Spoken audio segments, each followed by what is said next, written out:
Saya Jamrizal dan saya Aris Zahirman, mahasiswa Magister Administrasi Universitas Indonesia. Ini merupakan video inovasi pendidikan di Sekolah Calon Perwira TNI AD dengan penerapan kurikulum Diploma 3, Ahli Madya, yang sebelumnya belum pernah diterapkan. Dibuat sebagai bahan uji tengah semester mata kuliah inovasi dan perubahan organisasi. Pendidikan merupakan suatu hal yang disiratkan oleh Founding Fathers dari negara Indonesia pada bagian pembukaan Undang Dasar Negara Republik Indonesia tahun 1945, UUD NRI 1945.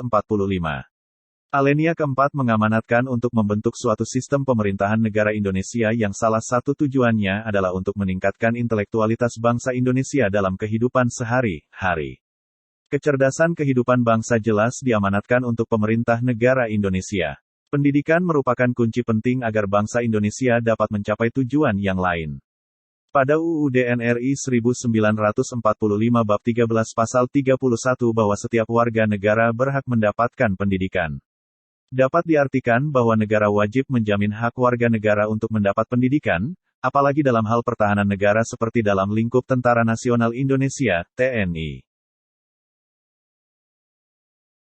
Menurut Green, Howells dan Miles, inovasi pendidikan adalah sesuatu yang baru dengan meluncurkan, memperkenalkan, dan melakukan praktik baru dalam bidang pendidikan yang berarti mewujudkan pembelajaran agar peserta didik dapat mengembangkan potensi dirinya untuk memperoleh kepribadian, sikap dan keterampilan yang diinginkan. Pendidikan militer adalah proses pembelajaran yang diberikan untuk mengubah seseorang dari sipil menjadi anggota militer. Pendidikan tersebut terdiri dari berbagai aspek, mulai dari aspek mental, fisik, dan rohani dari seorang calon prajurit. Di Indonesia, pendidikan militer menjadi tanggung jawab TNI. Dengan berdasarkan jenjang kepangkatan saat dilantik menjadi prajurit TNI. Sekolah Calon Perwira TNI AD Secapa AD, adalah badan pelaksana pusat di bidang pendidikan di tingkat Markas Besar Angkatan Darat, Mabesat, yang berkedudukan langsung di bawah Kasat. Tugas pokok dari Secapa AD adalah menyelenggarakan pendidikan pembentukan dasar keperwiraan bagi calon perwira dalam rangka mendukung tugas pokok Angkatan Darat. Sebagai lembaga pendidikan calon perwira, Secapa AD memiliki visi, menjadikan Secapa AD sebagai lembaga pendidikan pembentukan perwira yang terbaik di lingkungan TNI AD. Implementasi dari sistem manajemen mutu pendidikan di lingkungan TNI AD yang terintegrasi dengan Sistem Pendidikan Nasional dan Kerangka Kualifikasi Nasional Indonesia, KKNI, menuntut adanya perubahan sistem pendidikan yang selaras dengan perkembangan ilmu pengetahuan dan teknologi. Kurikulum sebelumnya berpedoman pada Keputusan Kasat Nomor Kep 1016/2019 tanggal 5 November tahun 2019 tentang kurikulum pendidikan TNI AD. Substansi kurikulum tersebut saat ini perlu diselaraskan dengan Sistem Pendidikan Nasional dan Kerangka Kualifikasi Nasional Indonesia, KKNI, yang tertuang pada Peraturan Presiden Nomor 8 Tahun 2012. Perubahan dan perkembangan tersebut perlu diadaptasi dalam kurikulum melalui penyempurnaan, revisi substansi ketentuan yang dimuat di dalamnya karena sudah tidak relevan dengan perkembangan iptek dan seni. Kurikulum Program Studi Pendidikan Pembentukan Perwira TNI AD Program Diploma 3, Ahli Madya, merupakan program pendidikan untuk menghasilkan lulusan perwira pertama TNI AD yang memiliki kualitas setara dengan kualifikasi yang disepakati pada level 5 Kerangka Kualifikasi Nasional Indonesia, KKNI.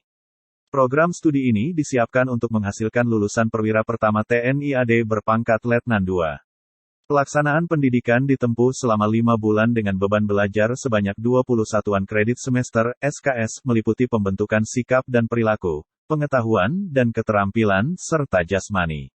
Menyelenggarakan program studi pendidikan pembentukan perwira TNI AD Program Diploma 3 Ahli Madya, yang adaptif dalam mewujudkan hasil didik perwira yang andal dan profesional serta menjadikan pendidikan pembentukan perwira yang terbaik di lingkungan TNI AD dengan berlandaskan jiwa dan semangat pengabdian kepada masyarakat merupakan misi dari perubahan sistem kurikulum di Sekolah Calon Perwira TNI AD. Sedangkan misinya yaitu, 1. Membina aspek 10 komponen pendidikan agar dapat mendukung operasional pendidikan secara optimal. 2. Membentuk perwira pertama TNI AD yang memiliki kemampuan kepemimpinan lapangan, memiliki integritas kepribadian, perwira yang berdasar pada Sabta Marga, Sumpah Prajurit, dan 8 wajib TNI, memiliki jati diri TNI, andal dalam melaksanakan tugas sesuai tanggung jawabnya, serta memiliki postur dan kondisi jasmani yang samapta. 3. Menjadikan perwira pertama TNI AD yang memiliki kemampuan sebagai penyelenggara teknis, menguasai pengetahuan dan keterampilan taktik dan teknik kemiliteran setingkat peleton, serta mampu sebagai instruktur yang profesional pada bidangnya di satuan jajaran TNI AD 4. Menjadikan perwira pertama TNI AD yang memiliki kemampuan sebagai administrator yang profesional di satuan jajaran TNI AD. Mengacu pada visi dan misi, tujuan perubahan sistem kurikulum pendidikan program studi pendidikan pembentukan perwira TNI AD program Diploma 3, Ahli Madya, adalah untuk membentuk calon perwira TNI AD agar memiliki sikap dan perilaku sebagai prajurit yang berlandaskan Sabta Marga, Sumpah Prajurit, dan 8 wajib TNI, berpengetahuan dan keterampilan dasar golongan perwira, memiliki postur dan kondisi jasmani yang samapta serta mengamalkan Tridharma perguruan tinggi. Strategi yang digunakan dalam inovasi pendidikan ini yaitu dengan top-down yang berarti adanya gagasan atau ide dari pimpinan yang disampaikan melalui kebijakan dan unsur bawahan melaksanakan sesuai teknis di lapangan. Hal ini dengan ditandai adanya perintah dari Kepala Staf Angkatan Darat kepada Komandan Sekolah Calon Perwira TNI AD agar adanya inovasi dalam bidang pendidikan. Hal ini juga sejalan dengan pernyataan Grindel, yaitu implementasi kebijakan dapat berjalan dengan baik dan dapat mencapai tujuan yang ditetapkan jika implementasi program atau kebijakan tersebut dilaksanakan sesuai dengan desainnya dan mencapai outcome yang telah ditetapkan. Ada banyak hambatan dalam penerapan inovasi ini, seperti adanya sistem pembelajaran baru, peserta didik yang latar belakangnya berbeda, waktu penyiapan yang sangat singkat dan belum banyak tenaga pendidik yang mempunyai kualifikasi pendidikan tinggi yang diakui oleh Dikti. Aktor yang terlibat mulai dari pimpinan sekolah calon perwira TNI AD sampai dengan para guru militer dan tenaga pendidik yang mendukung. Dampak dari inovasi ini diharapkan dengan adanya perubahan sistem kurikulum ini lulusan sekolah calon perwira TNI AD, 1. Pemimpin lapangan yang mampu menerapkan kepemimpinan lapangan, berkomunikasi secara efektif, berpikir kritis dalam pengambilan keputusan, dan berkarakter sebagai perwira pertama TNI AD serta memiliki ketangkasan dan kondisi jasmani yang samapta. 2. Penyelenggara teknis yang mampu mengaplikasikan taktik dan teknik militer serta merencanakan, mengkoordinasikan, mengendalikan, dan mengevaluasi kegiatan teknis operasional satuan. 3. Instruktur yang mampu melaksanakan tugas sebagai pelatih penyelenggara latihan dengan menerapkan teknik kepelatihan dan teknik penyelenggaraan latihan. 4. Administrator mampu melaksanakan tugas sebagai staf sesuai jabatannya.